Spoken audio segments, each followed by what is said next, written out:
नमस्कार दोस्तों, आज हम देखेंगे कि बुद्धि के सिद्धांत के अंतर्गत जो फैक्टोरियल थ्योरी है, उसकी क्लासिफिकेशन के अंतर्गत लास्ट में जो आपका स्ट्रक्चर ऑफ इंटेलेक्ट है या बुद्धि की संरचना या बुद्धि का त्रिविम सिद्धांत या थ्री डायमेंशनल मॉडल जो है, जो गिलफर्ड का सिद्धांत है, वो क्या होता है। तो जैसा कि फैक्टोरियल थ्योरी से हम लोगों को पता चलता है कि बुद्धि विभिन्न कारकों से मिलकर बनी है। तो अभी तक जितने भी सिद्धांत आपने देखे, चाहे टू फैक्टर हो, चाहे वन फैक्टर हो, मल्टी फैक्टर हो, चाहे मल्टीपल इंटेलिजेंस हो, फ्लूइड एंड क्रिस्टलाइज मॉडल हो, हायरार्कियल थियरी है, इसमें 2 से 10 फैक्टर ही सम्मिलित रहे। लेकिन ये जो बुद्धि की संरचना या स्ट्रक्चर ऑफ इंटेलेक्ट या एसआई मॉडल इसको बोला जाता है, जो गिलफर्ड द्वारा दिया गया था, जेपी गिलफर्ड द्वारा, इसमें बुद्धि के कुल जो है 180 कारक बताए जो है गिलफर्ड साहब ने। पहले उन्होंने 120, फिर 150 और फिर 180 कारक बताए। तो अलग अलग समय में अलग अलग टाइम पे उन्होंने अलग अलग कारक बताए, लेकिन अभी तक कुल बुद्धि में 180 कारक हैं। अब हम जेपी गिलफोर्ड को देखें तो 1959 में उन्होंने 130 कारक बताए थे, सॉरी 120, और 1961 में 150, और 1967 में उन्होंने 180 फैक्टर कुल बताए। हाँ, अब इनको तो इनका अगर इतिहास जाने तो नेब्रास्का में 1897 में जो है इन्होंने अपने सिद्धांतों का पूरा जो है प्रतिपादन किया है, और 1897 में ये पैदा हुए थे। हाँ, इसके बाद वो विभिन्न जो है विश्वविद्यालयों में, एडवर्ड विश्वविद्यालय, नेब्रास्का विश्वविद्यालय से उन्होंने ग्रेजुएशन किया। एडवर्ड टीचनर के निर्देशन में इन्होंने अपनी पीएचडी कंप्लीट की। टीचनर साहब का नाम आप लोगों ने सुना होगा। दुनिया का पहला जो है साइकोलॉजिकल लैब इन्होंने ही स्थापित किया था। तो वहाँ से पढ़ाई लिखाई करने के बाद विभिन्न प्रकार के विश्वविद्यालय में उन्होंने कार्य किया, और फिर अपना जो है बुद्धि का सिद्धांत इन्होंने डेवलप किया। और कहना था कि बुद्धि जो है बहु गतिविधियों का संयोजन है। हाँ, डिफरेंट प्रकार की जो हम लोग एक्टिविटी करते हैं उसका संयोजन ही बुद्धि है। इन्होंने परंपरागत मॉडल को जो है एक प्रस्तुत किया अपना सिद्धांत। अब इसमें 1950 के अंत तक उन्होंने नवीन मानसिक योग्यताओं की खोज करके और उन्हें वर्गीकृत करके एसआई स्ट्रक्चर ऑफ इंटेलेक्ट का पहला जो है संस्करण प्रस्तुत किया, जिसमें जो है उन्होंने 120 फैक्टर बताए थे, और 120 धीरे धीरे अब बढ़ के 180 तक आ गए हैं। तो यदि हम एसआई मॉडल को देखें तो एसआई मॉडल तीन जो है डायमेंशन पर आधारित है। जो बुद्धि की संरचना है वो देखें तो मुख्य 3 जो है डायमेंशन या 3 आयाम है, उस पर आधारित है। पहला जो है कंटेंट, जिसको विषय वस्तु कहा जाता है, जिसमें 5 फैक्टर उन्होंने रखे। दूसरा है संक्रिया, प्रोसेस या ऑपरेशन इसको कहा जाता है, इसमें इन्होंने 6 फैक्टर रखे। और तीसरा जो है डायमेंशन है प्रोडक्ट या उत्पाद, या जो है इसको इसमें जो है इन्होंने 6 फैक्टर रखे हैं। तो इस तरीके से कंटेंट में 5, ऑपरेशन या प्रोडक्ट में 6, और प्रोडक्ट में ऑपरेशन या प्रोसेस में 6, और प्रोडक्ट में 6 फैक्टर इन्होंने रखे हैं। तो 5 × 6 × 6 अगर आप करेंगे तो ये आपको 180 फैक्टर कुल मिलेगा। तो इस तरीके से 180 फैक्टर इन्होंने रखे हैं। अब हर फैक्टर को अगर हम इसका 3 डायमेंशनल मॉडल बनाएं तो 3 डायमेंशनल मॉडल में इसको देखें तो अलग अलग चीजें आपको नजर आएंगी। जैसे कंटेंट है, विषय वस्तु, आपको सूचनाएं किस प्रकार से मिलती हैं, फिर ऑपरेशन, आप किस प्रकार से ऑपरेशन करते हैं, किस प्रकार से संक्रिया करते हैं, और उससे क्या उत्पाद बनता है। ये 3 जो है 3 डायमेंशनल मॉडल में इन्होंने प्रस्तुत किया है एक क्यूब के माध्यम से। देखें, इसमें क्लियर हो रहा है कि कंटेंट में आपके 5 जो है फैक्टर है, ऑपरेशन में 6 हैं, और प्रोडक्ट में 6 हैं। अब एक एक फैक्टर को हम लोग देखते हैं, एक एक डायमेंशन को क्या है, कैसे जो है ये कार्य करता है। तो पहला जो है आपका जो कंटेंट है, आयाम है, वो कंटेंट या विषय वस्तु के नाम से जाना जाता है।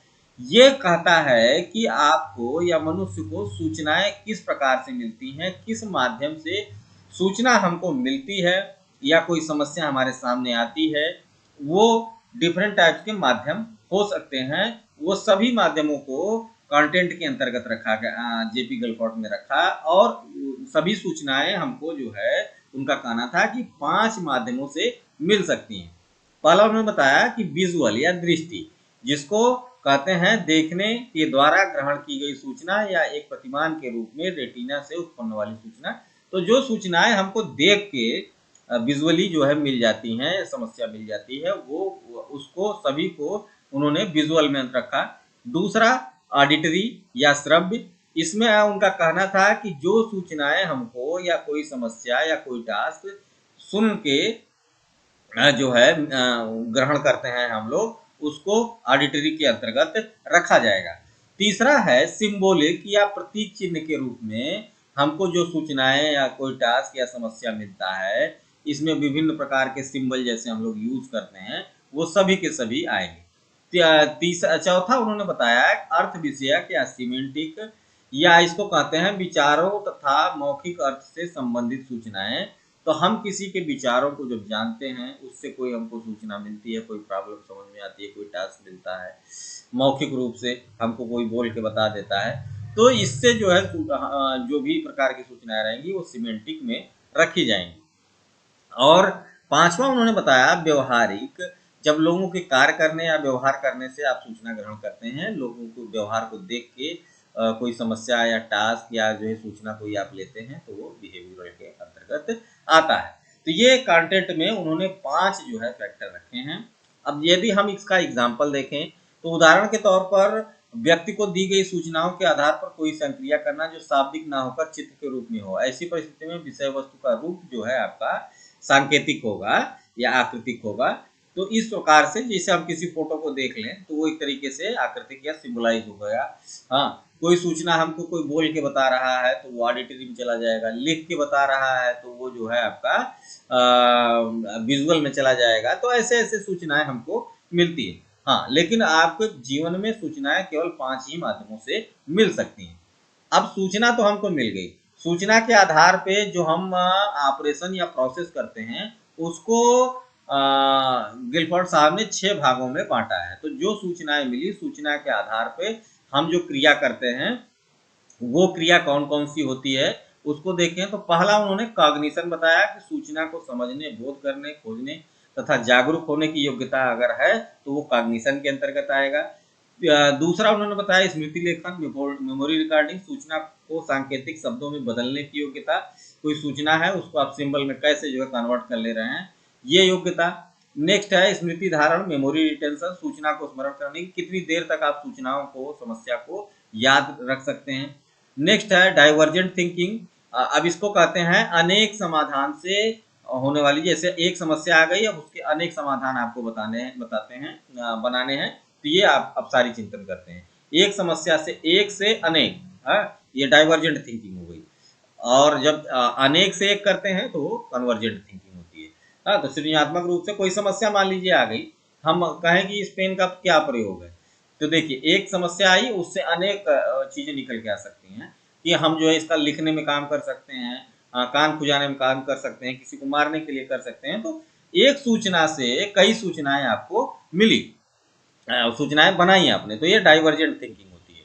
दूसरा है पांचवा कन्वर्जेंट थिंकिंग, कि अनेक सूचनाओं से एक सूचना। और लास्ट वाला इन्होंने बताया कि मूल्यांकन, सूचनाएं सटीक, संगत या वैध है कि नहीं, इसके संबंधित में निर्णय लेने की योग्यता आपकी इवेल्युएशन के अंतर्गत आती है। तो ये हो गया आपका प्रोसेस या ऑपरेशन, जो आप एक्टिविटी करते हैं कोई सूचना मिलने के बाद। अगर उदाहरण के तौर पर देखा जाए कि सह शिक्षा पर उसके गुण या दोष बताते हुए एक लेख लिखने को कहा जाता है, तब सभी उपयुक्त मानसिक क्रियाओं को मूल्यांकन के अंतर्गत रखा जाएगा। ठीक है। और मान लीजिए हम कहें ईंट का प्रयोग बताइए, तो ये आपका डाइवर्जेंट थिंकिंग होगा, क्योंकि आपको ईंट का प्रयोग एक जो है सूचना मिली, उससे आप डाइवर्जेंट थिंकिंग कर रहे हैं, कई सूचनाएं बना रहे हैं, तो ये डाइवर्जेंट थिंकिंग के अंतर्गत आएगा। नेक्स्ट है प्रोडक्ट। प्रोडक्ट क्या कहता है कि इस जो भी आपने अभी कंटेंट से जो भी आपको सूचना मिली, प्रोसेस में आपने उस सूचना को बना लिया, अब उसको किस कैटेगरी में आप रखेंगे, ये बात करता है प्रोडक्ट। इसका तात्पर्य किसी विशेष प्रकार की विषय वस्तु द्वारा की गई संक्रिया के परिणाम से होता है। उत्पाद आयाम जिसमें कि विशिष्ट विषय वस्तु के लिए प्रयोग किए गए विशेष संक्रिया का परिणाम सम्मिलित रहता है। अब इसमें देखें इकाई यूनिट क्या कहता है कि यह सूचना या ज्ञान की एक ही विषय वस्तु का प्रतिनिधित्व करता है। तो जब आपको कोई जो है सूचना प्रोडक्ट आपका तैयार हुआ, ये यूनिक है, किसी और से मेल नहीं खा रहा है, तो यूनिट में जाएगा। दूसरा है क्लास।